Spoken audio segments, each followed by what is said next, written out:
Hey everyone, this is Johnnyonoes, and I'm playing Subnautica, the Infected update, and in this Let's Learn episode, I'm going to show you the brand new entrance to the Inactive Lava Zone through the Lost River biome. If you're not familiar with the Lost River biome, there are two entrances to it. There's one on the west side and the east side. The west side connects into the Blood Kelp Trench area, the east side connects into the Blood Kelp 2 biome. I'm going to show you both entrances so you know where you're going.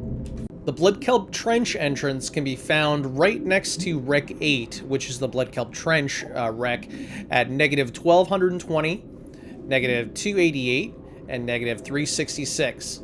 All you gotta do is just head right down past the wreck. Now you're gonna have to go deep here, so you're gonna either need a modified sea moth, or you're gonna need to bring the Cyclops and or the exosuit.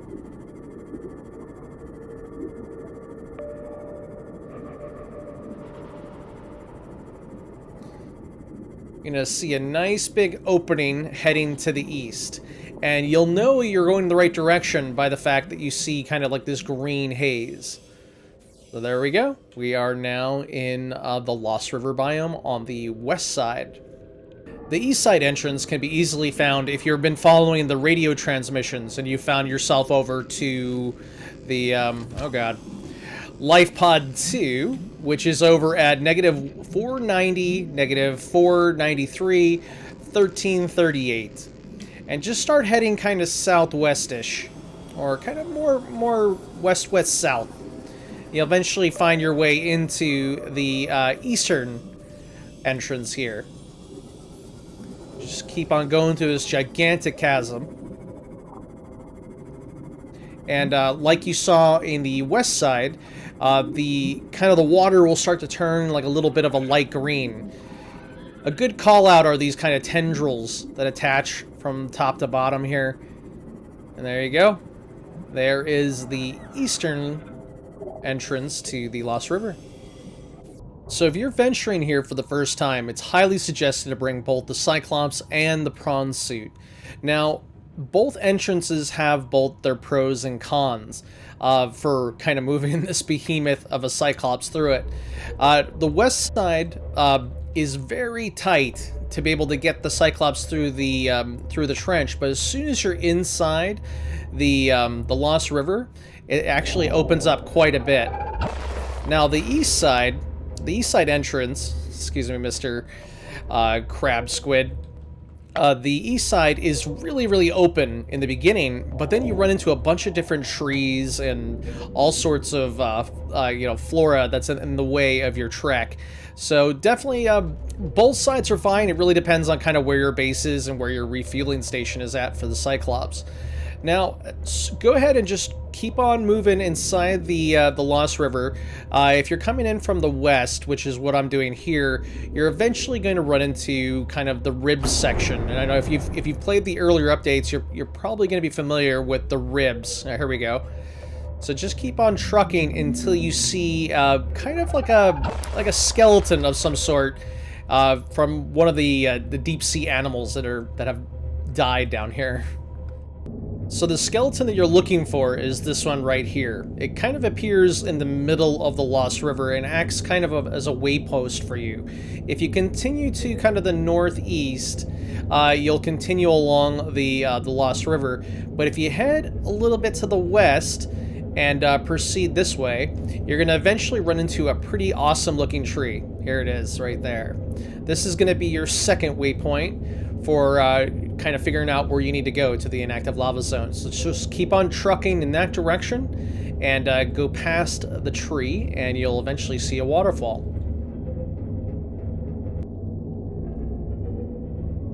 Alright, so now that we're past the tree, you're going to see kind of like a little lake, as well as a little bit of flora right here. Now keep on trucking this way, which is kind of like we're heading like southwest right now. And you're eventually going to see kind of a chasm right below you.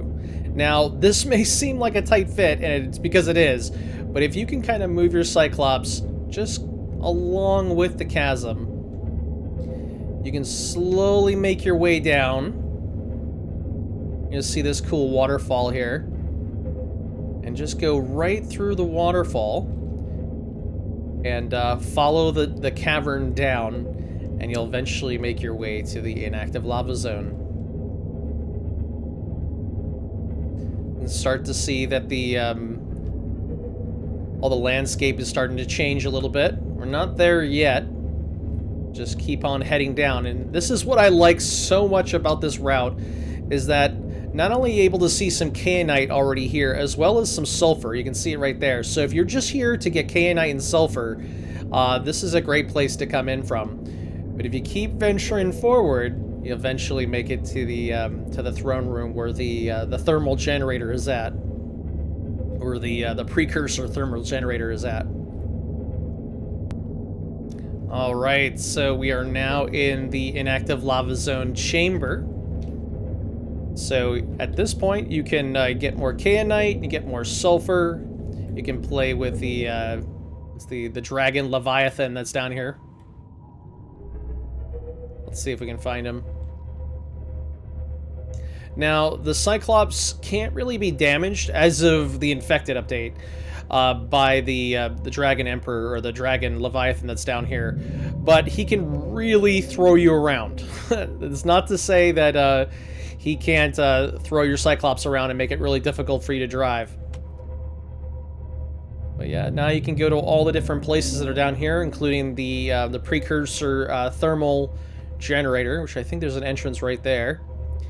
And if you venture even further down, you can go to the containment, I guess the central containment facility, which isn't open yet, but it looks like it's going to be the final piece of the story of Subnautica. But alright, that is how you get to the inactive lava zone. I was hoping to run into one of the dragon leviathans in here.